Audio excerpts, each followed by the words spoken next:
There is a hidden history that has been deliberately obfuscated from the peoples of the world, and that's why I am on the trail of the Nephilim.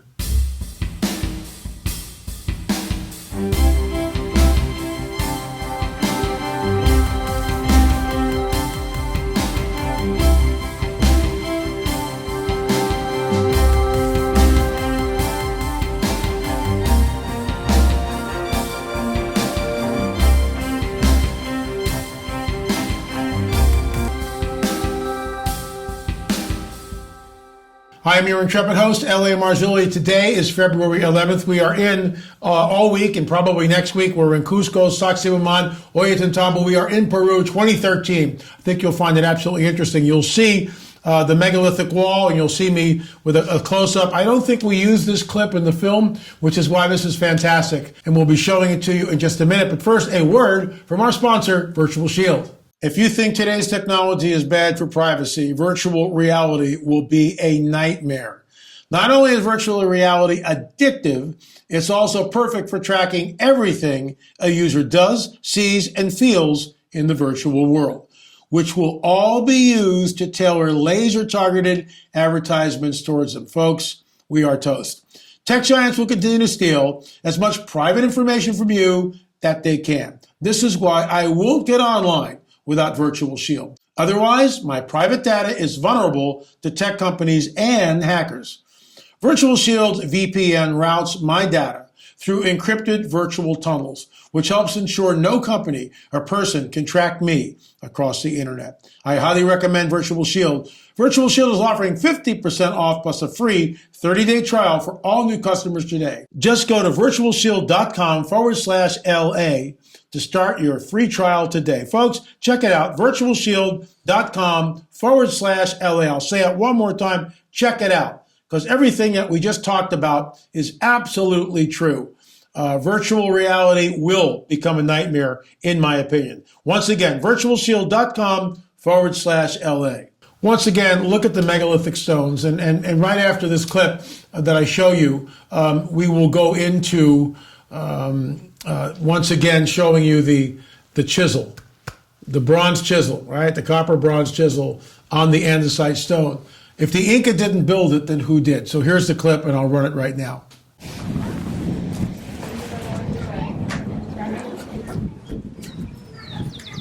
What we see here is the playfulness, and it just, the stone is, this part of the stone is unveiled. And so we can, you can see the sloppy workmanship by another culture, which has tried to take some of the stones that for whatever reason have fallen out, and look at the adobe as they just try to put the stones in a haphazard way. But what's amazing is that this reveals the complexity, and look at the complex angles that we have here, and everything is just, it's almost like you could take your hand and just, or some sort of a tool, and just shape the rock in whichever way that you wanted to shape it. I honestly don't believe this was done, let's say, by the hand of man. At least that's the theory that I'm working under. We're not looking at the hand of man. I believe, and I would point this out, that there could be a supernatural component to this that has never really been talked about. And I want to show you here again, and look, you've heard me talk about this, what you're looking at, and let me just go back here a little bit. Okay, so just look at that, and you can see my cursor here, right? Look where my hands are, and look at the angle. So you're looking at the inside of a stone. In other words, in the wall, you wouldn't see this originally. You wouldn't see that the way it's canted down, because the other stone would be on top of that, so you would never see this. What's so interesting about this is we know that it's not just the front of the stones that are being dressed, it's the entire stone, and you can see how smooth it is. Look at the complex angles. I mean, it's absolutely incredible. So here's our, and hats off to our good friend of the show who allowed us, basically did this and then sent it to us, and we'll show it to you once again. Here we go.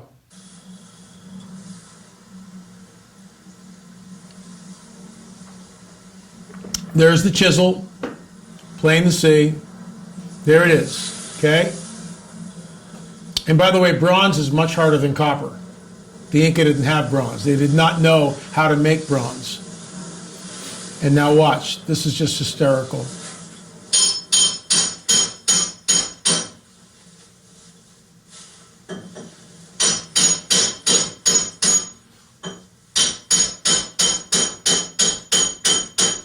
Okay, nothing happened to the stone, did it? What? Look at the chisel. Totally dull. So if it doesn't work, it doesn't work. And that's what we're up against here. And yet, mainstream archaeologists and anthropologists and the people, the good people of Peru, and you go there and all the docents tell you that the Inca were master stone builders, it's just a bunch of hooey. Show me how they did it. They don't know how they did it. We are looking at the fingerprints of the supernatural, and that's why these clips are incredible, because I'm taking you there, so guess what? So you don't have to go there. There's the chisel, flat as a pancake, didn't dent the stone at all. So guess what? If it doesn't work, then it doesn't work.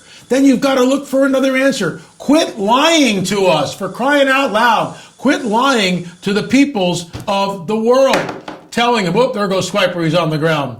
Telling them that the Inca built this, or that Native Americans built the mounds that we see, or Cahokia was constructed over 300 years, where we now know it was constructed probably in less than 20 years. I mean, give me a break. How did they know about the 18-and-a-half-year lunar cycle? They didn't. And on and on and on it goes. America's Stonehenge, there's the hat right there. I love Dennis Stone. I love going to America's Stonehenge. And all the solstices and all the equinoxes and the way the standing stones correspond to other sites, like Chaco Canyon, Teotihuacan, Mexico, Machu Picchu in Peru, the Canary Islands, the Great Pyramid in Giza, and of course, Stonehenge in England. Oh, that's just a coincidence. They won't even look at it. Tell us the truth. What is the truth? Tell us the truth. We know that fallen angels came here. We know that. Folks, they left their fingerprints. And the fingerprints I just showed you, that's their handiwork, in my opinion. All right, let's do our special UFO update, which we do every day. By the way, if you have a sighting, a testimony, and I'm getting a little backlog, but please send them to me. la@lamarzulli.net. la@lamarzulli.net. Why? This is a clearinghouse. The people of the world have a right to know the truth. That number one, there is a supernatural world. In spite of what Darwinism and people who hold of a Darwinian theory believe, there is a supernatural world and it is real. That's the first thing. Two, the supernatural is manifesting in ways that I've never seen, and it's ramping up. When our own government tells us on the record that UAPs, unidentified aerial phenomena, are real, what do you do with that, folks? What do you do with that information? Honey, is the pot roast ready yet? No. And this is the problem, because this is the coming great deception of a Luciferian endgame. There's the book. Want to read the book? You got to pay for the book. lamarzulli.net. Want to watch the film? You scroll down right here. You scroll down in the text box below the clip, and there you will see a link to the free UFO video. I can't do more than that. We are working on 2, 3, and 4. I did an interview with Al Matthews yesterday, which will make it into 3 and also 4. I think you'll find it fascinating. So this is the testimony. A friend of mine that previously lived behind my family ranch many years ago and shared the same horrid sounds and heard and talked about hearing the horrid sounds out in the desert. Same location where the 10-foot lizard man was sighted in Bermuda Dunes, California. This woman captured the same bell-shaped craft in Coachella, California on Sunday night, 2/6/22. So that's a couple of days ago, right? She said it made a mechanical sound. Later, while washing dishes, she noticed a light emanating from a window. Photos are attached. She lives on the second floor. I asked her to look for any prints on the window. Stand by. I thank you for that. Again, there it is. Not much to look at. An anomalous light. But we know, and Al Matthews had a shot and showed me the shot yesterday of probably a mile-wide craft. It's in the distance, but he gave a wonderful testimony about that and how UFO brain fog set into about 10 people around a campfire. and that will be in the film. Anyway, folks, if you're interested at all, and I pray that you are, please go to streaming.lamarzulli.net, streaming.lamarzulli.net. What are you waiting for? You can binge watch all the Watchers series, which has episode 6 is all the stuff, Secret Cosmic War, Ollantaytambo, Cusco, Sacsayhuaman. It's all there in Watchers 6. Richard Shaw did a marvelous job. Everything I know about filmmaking, I lay at the feet of my good friend and mentor, in all things filmmaking, Richard Shaw. The man was incredible. We miss him dearly. You know, we parted company after 11 shows of Watchers. We had a good run. And the reason why we did that, I was going one way, he was going another way. So it was a creative tug of war. And that's okay. But we ate lunch every single week at Brent's Deli. Why at Brent's Deli? Because first of all, it was like a halfway point. But that's where we used to meet Dr. Roger Lear for lunch, at least once a month. Roger appeared in all 11 films, and he was a dear friend. Anyway, folks, that's all the time I have for. And again, go down, click open the box, scroll down a little bit. You can get the link to the free UFO film. Thanks so much for watching On the Trail of the Nephilim. Are you on the trail? I hope so. Remember, folks, we'll see you on the air or in the air.